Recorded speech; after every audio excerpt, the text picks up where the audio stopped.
Last part में हमने देखा था कि जिन लिंजी को लेकर जियो हुआन सेक से बाहर भाग रहा था, जहां जियो हुआन सेक के कई लोगों ने जिन को रोकने की कोशिश करी थी, लेकिन जिन उन सभी को काफी आसानी के साथ हराते हुए जियो हुआन सेक से बाहर निकल गया था।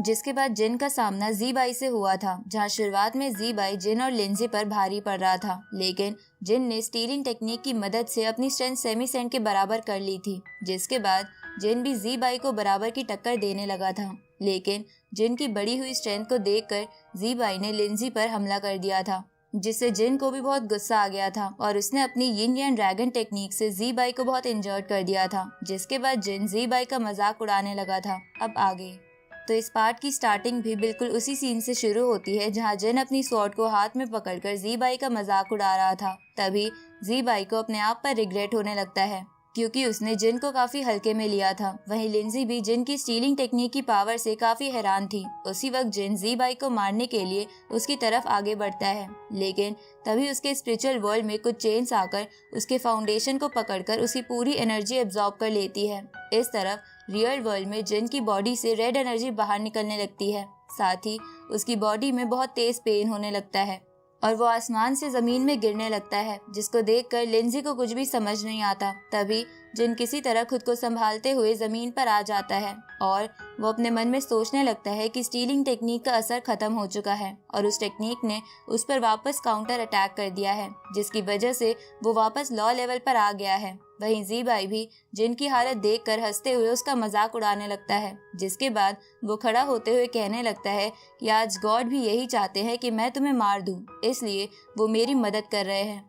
अब वो जिन पर अपने डेविल मास्क से अटैक कर देता है, तो ये देखकर लिंजी अपनी बची हुई सारी एनर्जी से जी बाई पर हमला करती है, लेकिन उसके अटैक करने से पहले ही जी बाई का मास्क जाकर जिन को लग जाता है। लेकिन इससे जिन को कोई ज्यादा असर नहीं पड़ता, क्योंकि जी बाई की एनर्जी भी लगभग खत्म हो चुकी थी, इसलिए वो स्ट्रॉन्ग अटैक परफॉर्म नहीं कर पा रहा था। तभी लिंजी का अटैक जाकर जी बाई को लग जाता है, जिससे उसे काफी दर्द होने लगता है और उसका एक हाथ पैरालाइज हो जाता है। लेकिन जी बाई इस पर भी हार नहीं मानता और खड़ा होते हुए कहने लगता है कि मेरा एक हाथ ही जिन को मारने के लिए काफी है। इसके बाद वो जिन पर अटैक कर देता है। तभी स्पिरिट माउंटेन का स्टैचू जिन के सामने आकर उसे प्रोटेक्ट कर लेता है। तो उस स्टैचू को देखकर जिन उसे टच करता है, जिससे उसकी थोड़ी सी एनर्जी जिन की बॉडी में एंटर कर जाती है और उसकी बॉडी से निकल रही रेड एनर्जी खत्म होकर गोल्डन एनर्जी निकलने लगती है। जिसके बाद जिन उस स्टैचू को वापस रखते हुए जी बाई से कहता है कि ऐसा लगता है आज गॉड तुम्हारी नहीं बल्कि मेरी मदद करना चाहते हैं। अब वो जी बाई पर अपने इन्फिनाइट स्वॉर्ड टेक्निक से हमला कर देता है, जिसे जी बाई रोकने की कोशिश करता है, लेकिन वो जिन के अटैक को नहीं रोक पाता और वही मर जाता है। जिसके बाद जिन भी वहीं पर बेहोश हो जाता है। आगे हम कुछ घंटों के बाद का सीन देखते हैं, जहाँ जिन लिंजी की गोद में बेहोश पड़ा था, जिसके कुछ देर बाद उसे होश आ जाता है। तो जिन को होश में देखकर लिंजी उससे उसकी हालत के बारे में पूछती है, जिस पर जिन अपने निर्वाणा फायर को देखते हुए कहने लगता है कि मेरे अंदर की होली न्यूरॉन अचानक से गायब हो गई है और अब मैं अपनी निर्वाणा फायर का भी यूज नहीं कर पा रहा। इसका मतलब मैं वापस से लॉ लेवल पर आ गया हूँ। अब जिन ये जानकर परेशान होने लगता है, तो ये देखकर लिंजी उसे शांत कराते हुए कहती है कि तुम चिंता मत करो, स्पिरिट माउंटेन के मास्टर के पास तुम्हारे पावर को वापस लाने का तरीका जरूर होगा।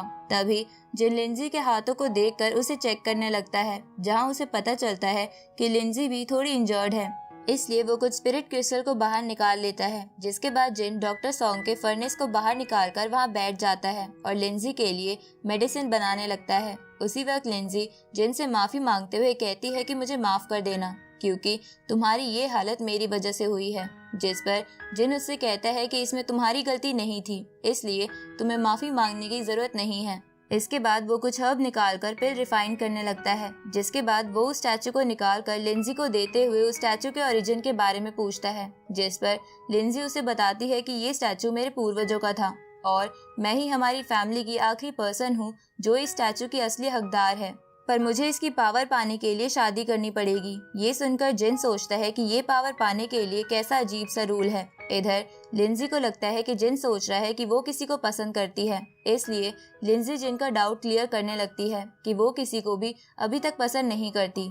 तभी जिन का पिल बनकर तैयार हो जाता है और वो खुद एक पिल खाकर दूसरी पिल लिंजी को खिला देता है, जिसके बाद वो दोनों वहीं बैठकर हंसते हुए बातें करने लगते हैं। वहीं बाहर जी बाई के लोग जिन को मारने के लिए उसे ही ढूंढ रहे थे। तभी उन्हें जिन के हंसने की आवाज सुनाई दे देती है और वो उनकी तरफ जाने लगते हैं। इधर उन सभी लोगों के आने का पता लिंजी को भी चल जाता है और वो जिन से कहती है कि कुछ लोग हमारी तरफ ही आ रहे हैं, इसलिए तुम जाकर छुप जाओ और मैं तुम्हें प्रोटेक्ट करूंगी। जिसको सुनकर जिन वहां से बाहर जाते हुए लिंजी से कहता है कि भले ही मेरा लेवल कम हो गया है, लेकिन मुझे खुद की जान बचाने के लिए एक लड़की की प्रोटेक्शन की जरूरत नहीं है। वहीं बाहर उन सभी लोगों का लीडर कहने लगता है कि जिन और मास्टर के बीच लड़ाई में जिन भी जरूर इंजर्ड हुआ होगा, लेकिन उसने यहाँ हीलिंग से पहले कोई ज्योग्राफिकल फॉर्मेशन क्यों नहीं बनाया है और वो अंदाजा लगाने लगता है कि जिन बहुत ही ज्यादा इंजर्ड है, इसलिए वो यहाँ फॉर्मेशन नहीं बना पाया। साथ ही वो अपने एक बंदे को अंदर जाकर चेक करने को बोलता है, जिस पर वो बंदा डरते डरते अंदर जाने लगता है। लेकिन वो जैसे ही गेट खोलने वाला था, तभी जिन वहां आकर उसे किक करके दूर फेंक देता है। तो जिन को सही सलामत देखकर उन लोगों का लीडर कहने लगता है कि आखिर ये कैसे पॉसिबल है कि मास्टर से लड़ाई करने के बाद ये थोड़ा सा भी इंजर्ड नहीं हुआ।